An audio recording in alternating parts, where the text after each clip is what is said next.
Jed Mahrle for joining us. Jed is a Panda legend for making a crazy amount of outbound dials and actually being our youngest hire as well. So thanks, Jed, for coming on and talking to us. For sure, man. Appreciate it.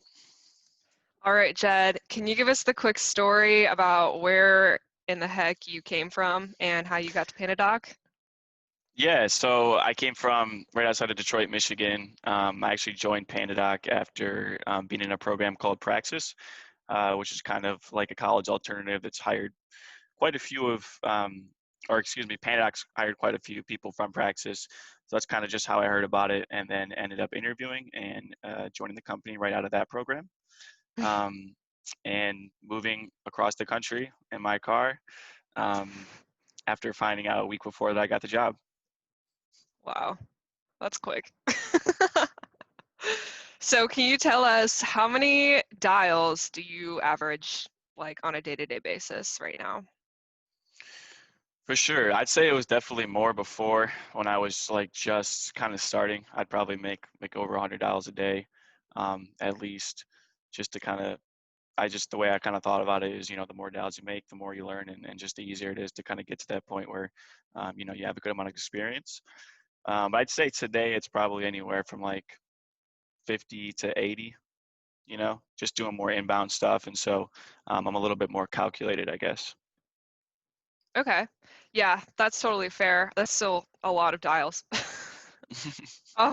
So like what is it about dialing or just like outbound in general or calling in general that keeps you going? I think it's always just exciting, and it always gets you like a little bit nervous, I guess, at the start. And I think that's what excites me. Just because if you can do something that's, makes you a little bit uncomfortable every day, there's like a lot of growth from that. And it's just, you kind of never know what's going to happen, every time I start making calls, it's like you don't know who you're going to get on the phone and the type of conversations you're going to have. And I think not knowing that is what kind of excites me. Yeah. And is there like one question that you ask most people or something that you're just like super curious about to know about each prospect, or is it kind of like case by case basis?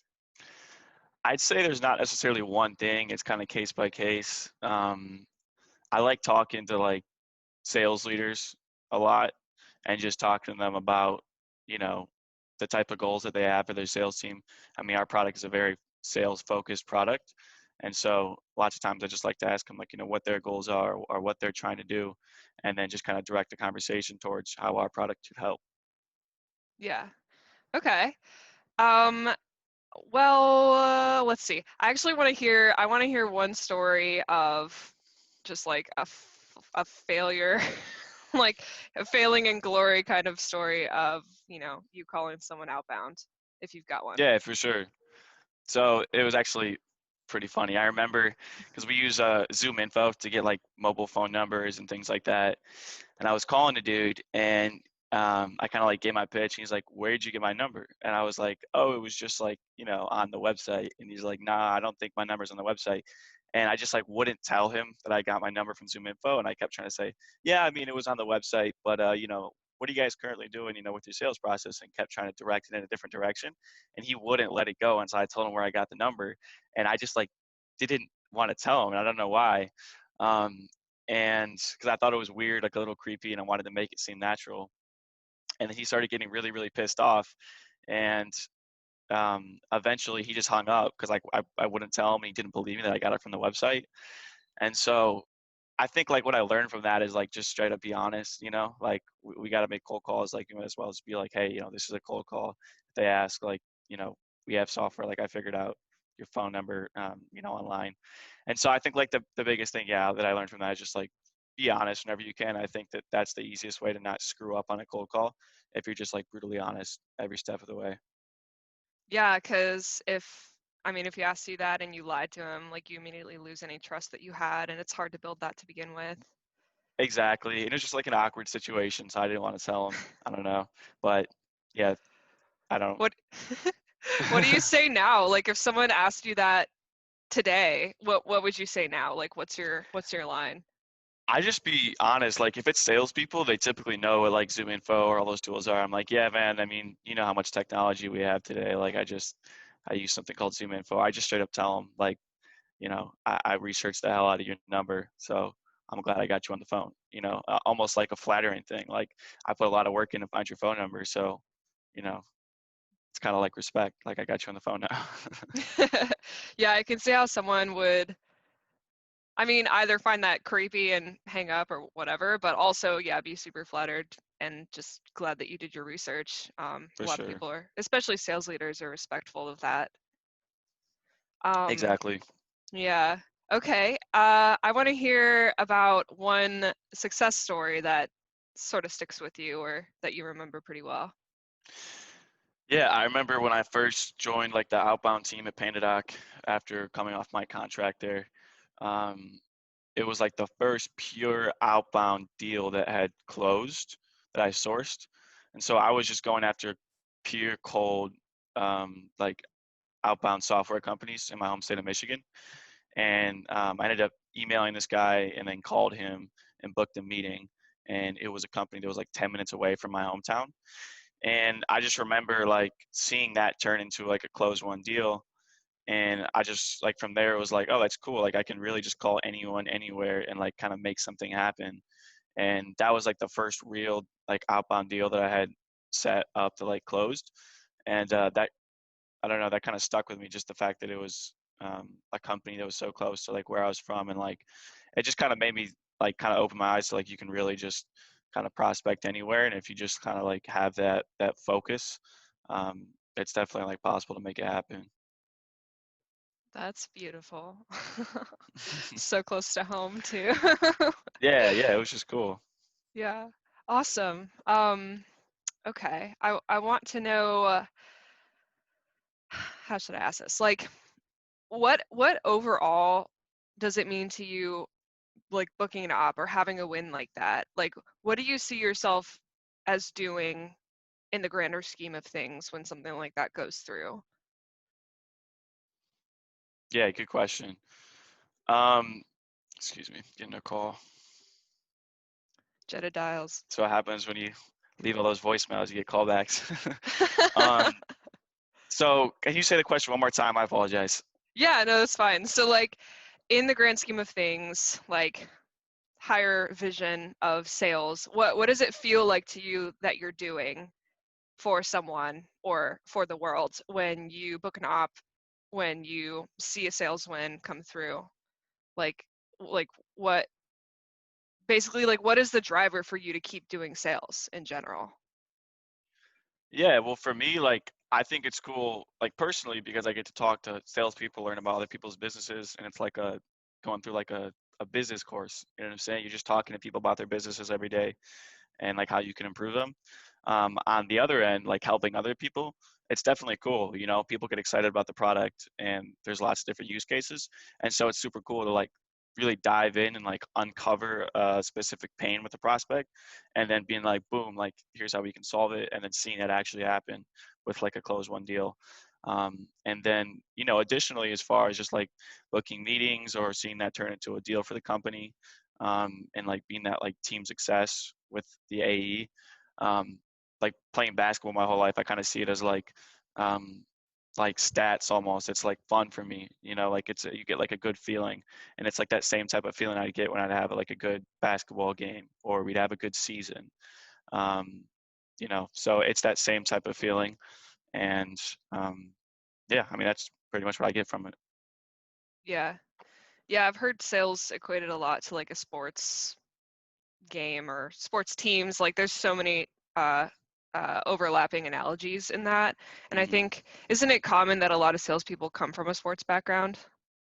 Yeah, I think just that competitive nature, for sure, Yeah. correlates really well into sales because it's pretty much what you need. You got to be competitive.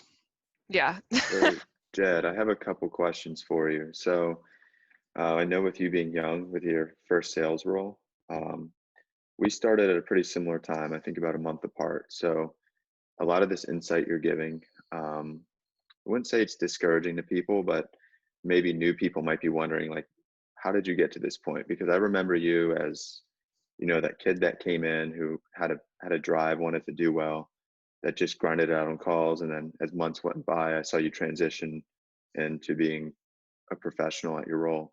So if I were, say, an 18-year-old that just got done high school and wanted to kind of go down a similar route that you went down, what type of advice would you give me?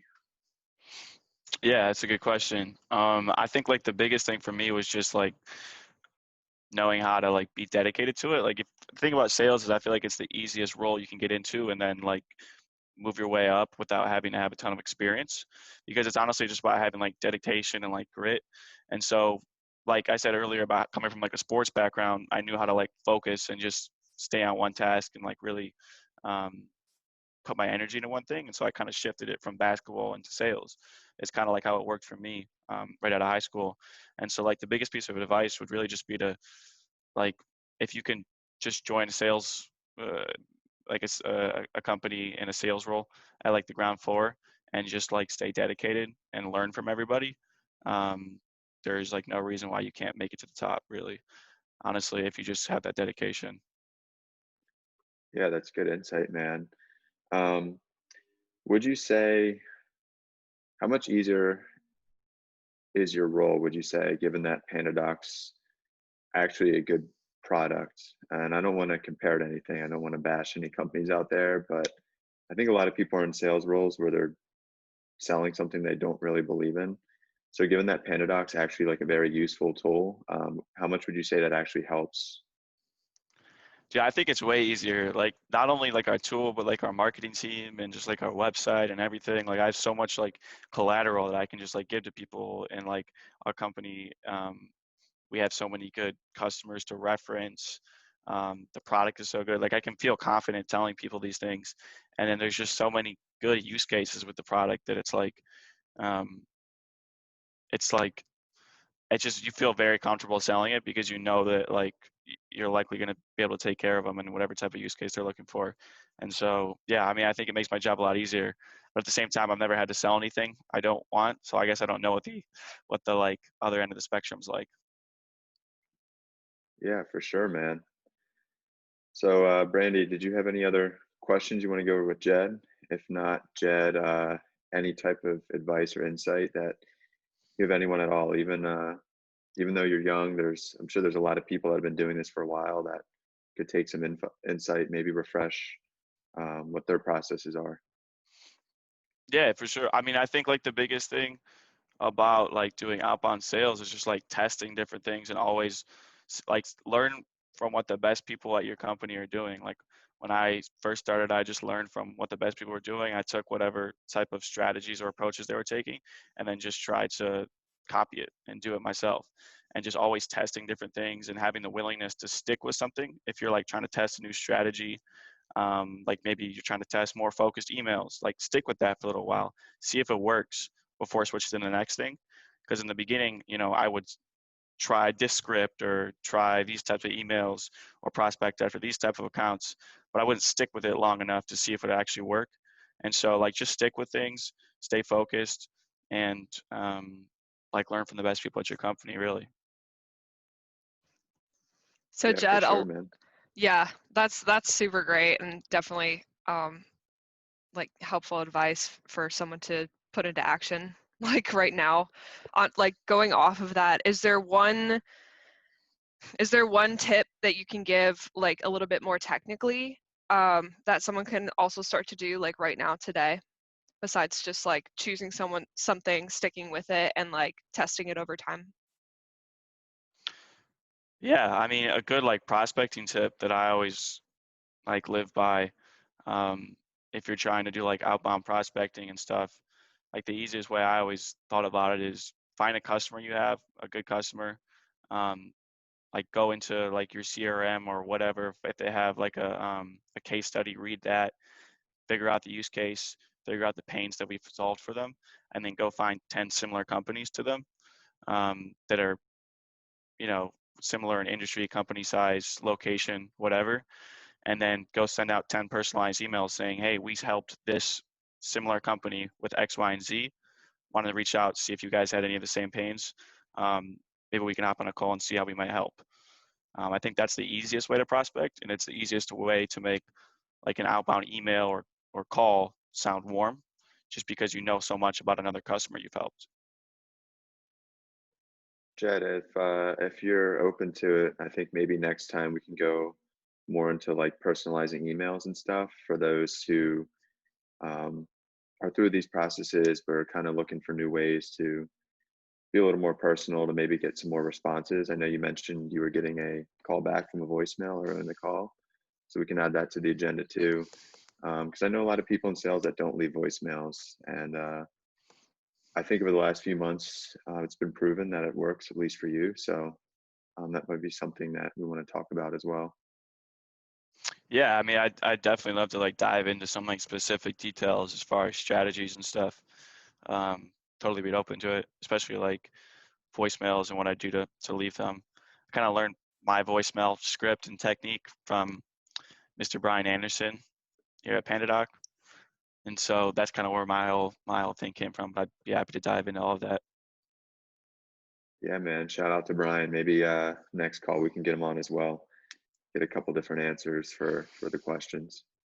For sure. All right. Well, thank you for answering these questions today, man. Hopefully, people that watch got something of value out of it. If not, next time we'll dive in a little bit more. And yeah, man, keep crushing it out there. Sounds good. Appreciate it, guys. Thanks, Jed. Okay.